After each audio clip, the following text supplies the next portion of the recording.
Qué tal mis hermanos, mis hermanas? Continuamos con la narración del profeta Jeremías. Ayer estuvimos viendo una sección muy importante de este libro porque era una serie de mensajes de denuncia contra los gobernantes del pueblo, contra los sacerdotes del pueblo y contra los profetas del pueblo. Quizás ustedes quedaron con la idea, qué extraño, porque si Jeremías es profeta, también hace un mensaje de denuncia contra otros profetas. Suena extraño, ¿no? Es como estar haciendo una lucha a lo interno de un mismo grupo. Pero justamente ese es el detalle que tenemos que captar. No eran del mismo grupo. Los gobernantes tenían consejeros alrededor de ellos y muchas veces estos consejeros también eran considerados como profetas porque ellos anunciaban eventos, pronosticaban victorias, si les iba a ir bien en una batalla, si la tierra iba a dar frutos. Eran, por así decirlo, profetas profesionales, eran profetas contratados por la clase gobernante.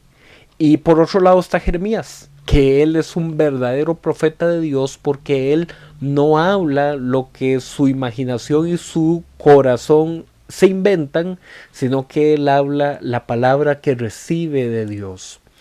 Y vemos entonces acá que Jeremías en el capítulo 26 es enviado a la plaza de la entrada del templo, es decir, al atrio, para proclamar un mensaje de parte del Señor. Por eso es que los estudiosos llaman a esto el sermón del templo. Ahora es muy interesante porque ya antes en Jeremías capítulo 7 habíamos visto esta misma escena del sermón del templo. La diferencia es que ahora estamos viendo cuál fue la reacción de la gente después de que Jeremías dio todo su mensaje. El mensaje era muy importante, era muy sencillo. Si ustedes que me escuchan, pueblo que vive en maldad, se arrepiente, entonces el Señor va a desistir del castigo que ha anunciado. Pero si ustedes escuchan estas palabras y las desprecian, entonces esta ciudad se convertirá en ruinas. Ese mensaje no cayó nada bien a los gobernantes, a los líderes del pueblo. Ellos entonces buscaron a Jeremías, lo apresaron y estaban dando una serie de acusaciones en contra de él con intención de matarlo, porque Jeremías ha estado diciendo que la ciudad va a ser destruida, y eso era como ser un enemigo político, como ser un enemigo de la nación, y entonces ellos querían enjuiciar y condenar a muerte a Jeremías. Algunos dentro de los líderes del pueblo estaban a favor de esa idea de castigar a Jeremías, pero otros, en cambio, se acordaron de algo que había pasado varios años atrás. Ya antes un mismo profeta llamado Miqueas había profetizado en contra de Jerusalén, y el rey de esa época no mató a Miqueas. ¿Por qué entonces esta vez vamos a tener que matar a Jeremías si está básicamente dando el mismo anuncio? Y esta es una sección muy interesante porque se repite en Jeremías capítulo 26 prácticamente la misma sección que vamos a encontrar en Miqueas capítulo 3.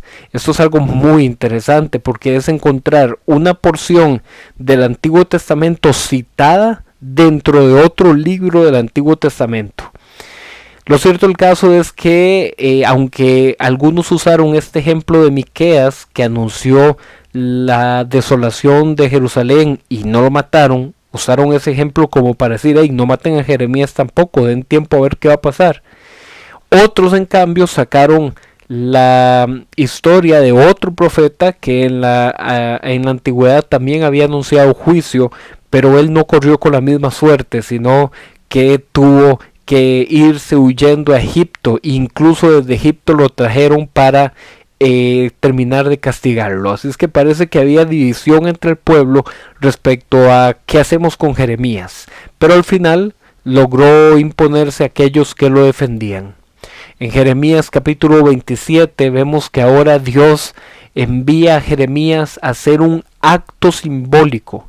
Tenía que tomar un yugo, es esta pieza de madera que se utiliza encima de los cuellos de los animales para que ellos puedan llevar una carreta o que puedan arar la tierra. Bueno, a Jeremías se le dijo, toma un yugo y ponte cuerdas sobre el cuello y ve y preséntate delante del rey de Jerusalén y delante de los mensajeros de las naciones vecinas para decirles que ellos serán entregados en manos de Nabucodonosor. Estos pueblos vecinos de Judá, junto con Judá, estaban coordinando, estaban planeando cómo hacer para defenderse de Babilonia, cómo hacer para rebelarse en contra de Babilonia. Esto a pesar de que ya Babilonia había hecho un primer ataque y se había llevado a un primer grupo de judíos exiliados a Babilonia.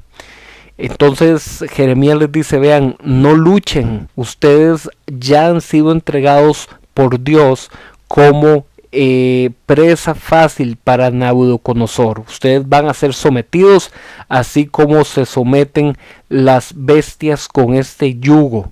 Pero ustedes no deben escuchar a esos profetas y a esos adivinos que dicen que Babilonia no los va a terminar de vencer. Pero si ustedes se inclinan bajo el yugo de Babilonia, decía Jeremías, ustedes podrán quedarse a vivir en su tierra y trabajar en ella. Esta es una expresión básicamente para darles a entender que si se someten a Babilonia, entonces van a tener que trabajar la tierra para pagar un impuesto, pagar un tributo, y entonces no serán totalmente deportados. Ya como lo hemos mencionado, hubo un primer grupo de deportados que incluía a la familia de gobernantes de Jerusalén junto a la clase más privilegiada de Jerusalén. Ellos fueron deportados en un primer grupo entre el año 605 y el año 597 antes de Cristo. En Jeremías capítulo 28, ahora Dios envía a Jeremías a colocarse delante de Sedequías, que es el rey de Judá, y ahí entonces aparece un profeta. Como ya lo hemos dicho antes, estos profetas eran consejeros, eran cercanos a los reyes. Se llama el profeta Hananías, y él ha venido anunciando que el Señor va a quebrar el yugo de Babilonia y que los exiliados no más de aquí a 2 años ellos van a regresar. También van a regresar los utensilios sagrados que se habían llevado del templo hacia Babilonia. Es decir, Hananías estaba anunciando que estemos todos tranquilos, dentro de poco tiempo todo volverá a la normalidad. Por ahí entonces, donde estaba Jeremías escuchando, Jeremías le dice, bueno, vamos a darle tiempo al tiempo, vamos a esperar a ver si se cumple todo lo que estás diciendo, y si no se cumple, pues sabremos que no hablaste en nombre de Dios. Hananías entonces fue donde Jeremías y le quebró el yugo que él andaba, y dijo que esto era una señal de que Babilonia también va a ser derrotada. Tiempo después el Señor envió a Jeremías a decirle a Hananías que él había hablado sin haber recibido la palabra del Señor, y que por haber quebrado ese yugo de madera, ahora Dios colocaría a Babilonia como un yugo de hierro sobre todas las naciones. En Jeremías capítulo 29 encontramos algo muy interesante, porque generalmente hemos visto que las palabras de los profetas eran orales, eran discursos, eran proclamaciones, pero aquí Jeremías envía una carta a ese primer grupo de exiliados que estaban en Babilonia, y les dice, ¿saben qué? Ustedes están ahí y van a pasar ahí mucho tiempo. Así es que instálense con sus familias, cásense, siembren, construyan casas. Instálense ahí con todas las de la ley, porque ustedes no van a salir pronto, aunque hayan falsos profetas que digan que van a salir pronto. También Jeremías les dicen a los exiliados, saben que ustedes deben procurar el bienestar de Babilonia. Esa es una idea sumamente loca, porque uno diría, pero si son los enemigos, ¿cómo es que van a procurar el bien? Pero parece que justamente Dios está continuando su obra de que su pueblo sea una luz para todas las naciones. Y este mensaje de Jeremías de que los exiliados busquen el bien de la ciudad de Babilonia es la misma palabra que se traduce como shalom, es decir, busquen la paz con Babilonia, busquen la seguridad, busquen el bienestar con ellos. Cuando eso pase y ustedes cumplan el tiempo designado para estar en el exilio, ahí entonces Babilonia será castigado y el pueblo que ha estado exiliado podrá regresar a la tierra. Ahí viene una promesa muy especial de Dios para ese pueblo que está exiliado. Les dice, yo sé los planes que tengo con ustedes, son planes de bien y no de mal. Ustedes me buscarán y me encontrarán porque me buscarán de todo corazón y entonces yo los haré volver del cautiverio, dice el Señor. Pero a los que aún están aquí en Jerusalén, al rey y a sus allegados, les será enviado hambre, espada y plaga, para que se vuelvan amargos como higos podridos y serán entregados a muerte a manos de Nabucodonosor. Ahí aparece otro falso profeta, pero esta vez es un falso profeta que se encuentra entre el grupo de los exiliados.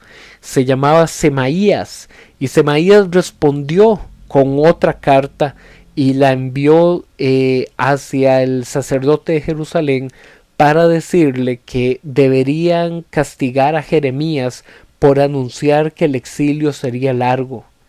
Pero al escuchar esto, Jeremías respondería diciendo que por haber dicho estas cosas, ni él ni su familia van a lograr vivir lo suficiente para ver la liberación que el pueblo tendrá por la misericordia de Dios.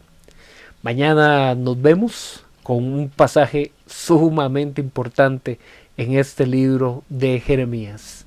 Que estén muy bien. Nos vemos.